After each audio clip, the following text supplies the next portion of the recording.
kababayan. Gusto ko lamang pong i-update kayo sa issue nitong threat. Noong isang araw, diniscuss ko na po ito sa inyo pero hindi pa ho kompleto.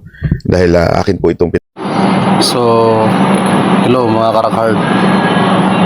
So ito yung reaction video ko doon sa sa nakita ko na upload ni Banatbay. So si Banatbay isa rin sa mga idol ko ng mga vlogger. So ngayon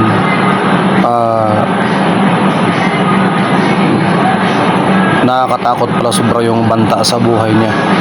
So sa tingin ko naman, lahat ng mga ginagawa niya is, sabihin na lang natin, part of the content.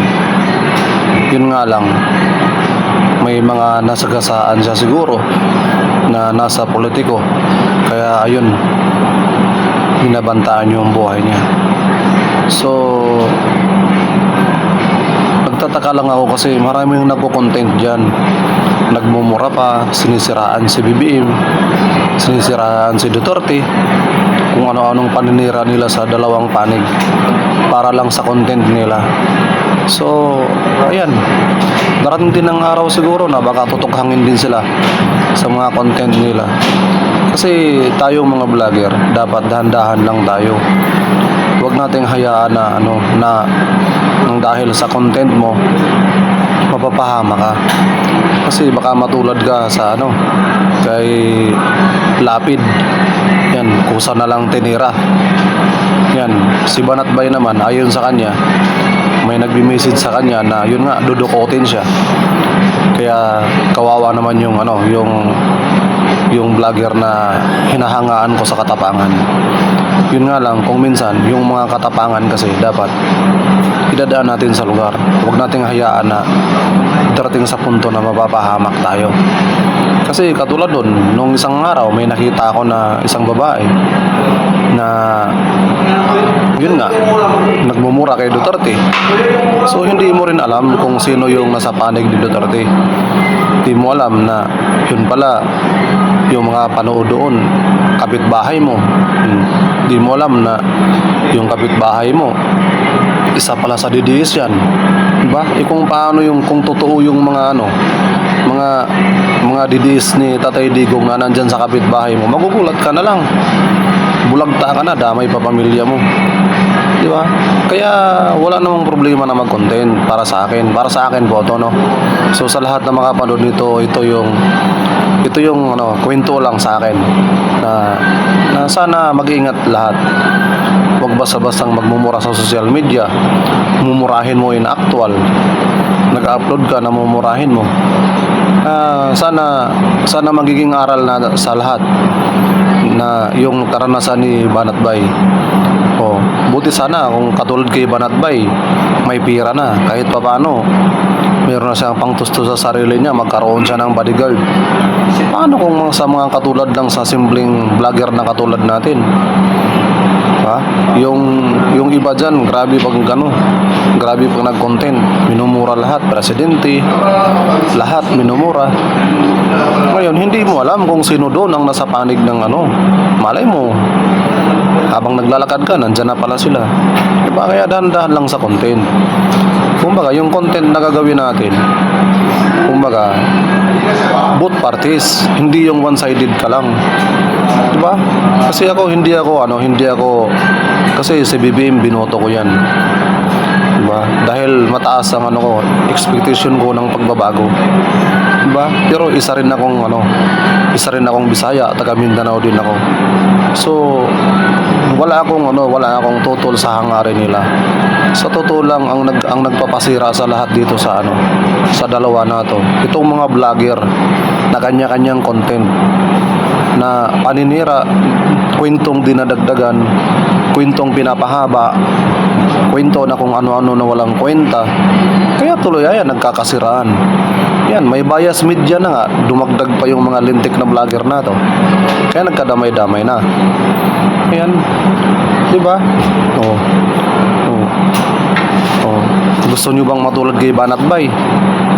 Kaya alalahanin nyo rin na may pamilya rin kayo. Isipin nyo rin yung pamilya nyo bago kayo mag-content. Yan, kung sino man yung makapanood sa reaction video ko, sana i-share nyo. Share nyo rin. Para sa mga vlogger na nandyan sa tabi-tabi natin, na kung makaasta, akala mo rin kung sino sa sarili. Hindi nag-iisip na may mga pamilya rin. Diba? Diba?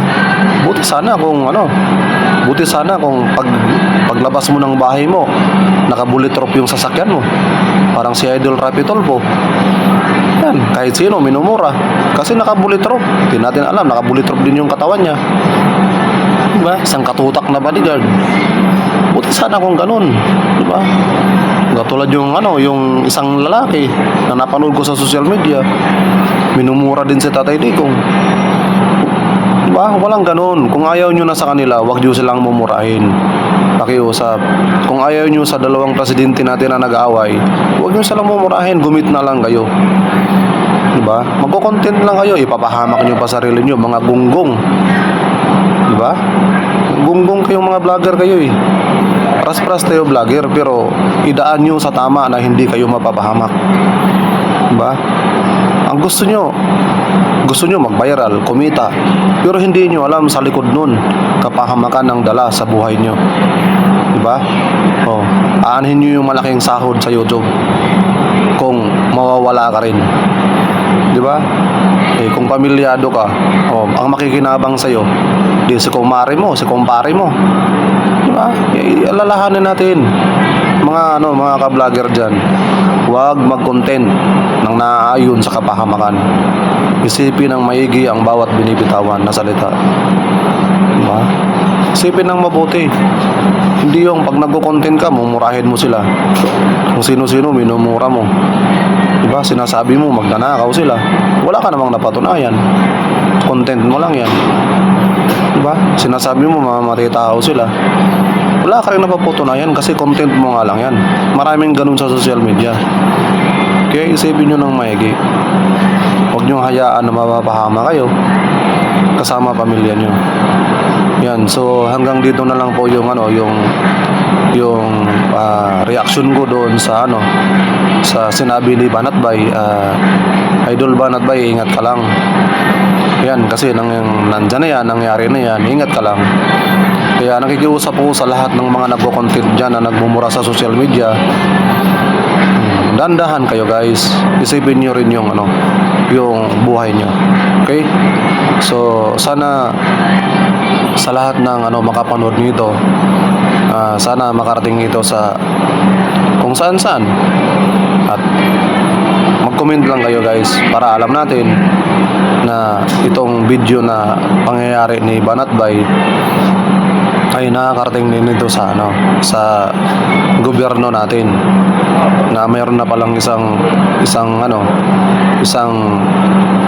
content creator o vlogger na malapit nang malagay sa langanin ang kanyang buhay. So sana wag niyo na itong sundan. Tama na yung si Banatbay lang muna. Nakikiusap ako sa lahat ng mga vlogger dyan, dahan-dahan po kayo sa pag-content. By the way, I'm Rockheart Official and this is my reaction video about dun sa kay Banatbay. Okay? So maraming salamat. God bless po. Ingat sa paggawa ng content. Kaya nga po ginagawa ko na po itong video na ito. Alam niyo po, sa totoo lang, I don't like doing this kasi lagi ko naman sinasabi ito sa inyo, lalo na yung mga banateros, di ba? Minsan kasi may mga vlogger dyan na they think na the world revolves around them. Sa akin po kasi hindi. I really do. I'm just a messenger. I don't want to be the topic. Diba? As much as possible, I don't want to center to myself. Ayokong, alam mo yun, feeling masyado na ganito importante.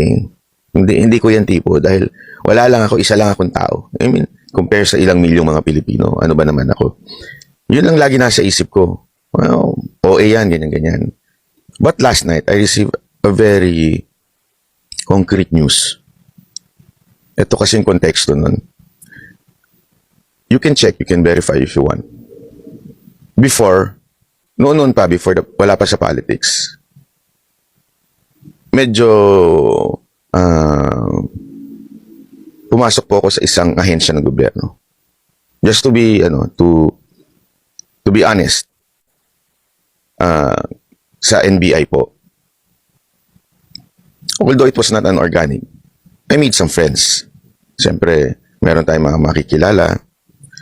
Ito ng isang kaibigan po natin, na lehitimong agent. Kasi dalawa po yan sa NBI. Meron yung talagang agent, which is yung abogado and certified accountant.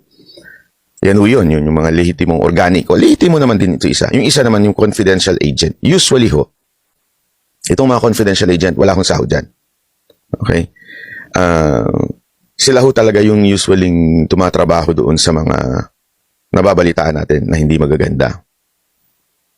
So, itong friend ko na organic agent, nagsabi sa akin yesterday na merong mga CA, di umano, o yung confidential agent, di umano daw, nagpaplanong dukutin ako.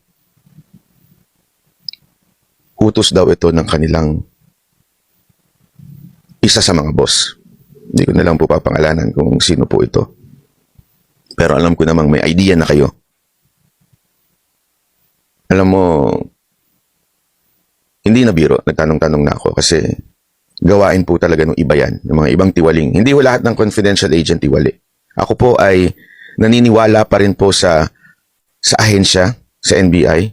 Actually, kung makarating po sana sa inyo to, maimbestigahan nyo. Kasi itong mga NBI na ito po ay mga profesional. Yung mga abogado dyan, yung talaga mga organic. Ano ibig sabihin nito? Hindi ho yan nawawala. Magpalitan man ng presidente, magpalitan man ng appointing authority, hindi ho yan nawawala. Continuous ho sila. Kaya mga professional po yan. Usually, itong mga confidential agent, ito po yung mga bata nung mga in-appoint. Nung kasulukuyang boss nung administrasyon na yon. O di kaya, itong mga tao nung in-appoint doon na mag-head. Yan po ang mga CA. Kaya ang kasip nga po, hindi sila makapasok ng agent dahil nga po hindi sila abogado o kaya certified accountant. So, yun po ang sitwasyon. So, nung nalaman ko po yun, siyempre po, para sa kaalaman ng iba, nagdodobling ingat ako at nagdodoble rin po ako ng seguridad ko sa aking buhay. But again, as I've said kahapon, isang araw, sabi ko nga, lahat naman po tayo dyan ang patunguhan. Diba? Ako naniniwala ako dyan. Yan ang isang bagay na pinaniniwalaan ko with all of my heart. Sabi nga nila, di ba?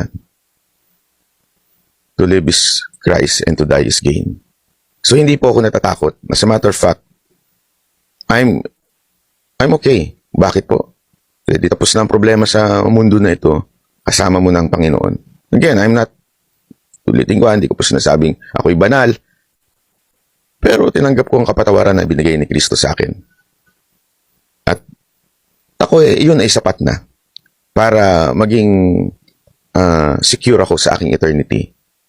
Ngayon, habang nandito sa lupa, may kanya-kanya tayong purpose sa buhay. May kanya-kanya tayong calling. And I feel this is one of my calling is to be the voice of ng mga needy o na mga injustices, especially with our corrupt politicians, to open some eyes. Diba?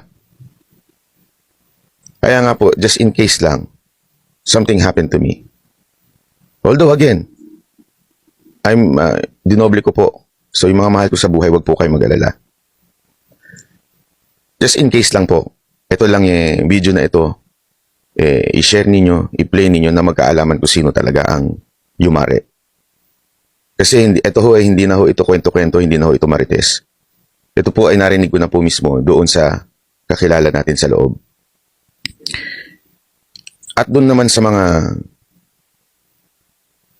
mapapag-utusan lang. Ito na ang sinasabi ko sa inyo. Kung mahal nyo pamilya mo, kung mahal ninyo ang inyong pamilya, kung alam nyo po na ang inyong pamilya ay kailangan kayo, huwag nyo na pong gawin. Dahil hindi po ako papakuha ng buhay. Gayon din ang aking mga kasamahan. Sisiguraduhin meron mangyayari sa inyo. Hindi ho kami uurong. Ito ho mga nasa paligid ko ay mga handa ibuwis ang kanilang buhay. Ang tanong ko sa inyo, kayo mga napag-utusan, handa ba kayo? Dahil kawawa ang pamilya nyo. At ikaw namang boss nila, alam mo mas maganda, magpahinga ka na lang. Isipin mo na lang yung iyong mga pamilya na spend time with your family instead of doing this. Why? Even if you kill the message, kill the messenger, you cannot kill the message. Yan ang tatandaan mo. Kasaysayan na yan sa mundo. Nangyari na yan kay Bantag, kay Tebes, di ba? Hindi ko sinasabi patay na sila, pero you tried, di ba? To silence them. But they will not allow that. Sa akin din. Hindi ko naman sinasabi importante ko, pero pag may nangyari, magiging importante ko. Kaya mag-isip-isip ka dahil ikaw ang puputukan nito. Sa mga confidential agent, di umanong napag-utusan, isipin nyo na lang pamilya nyo. Maraming salamat po, ako si Banat Bay.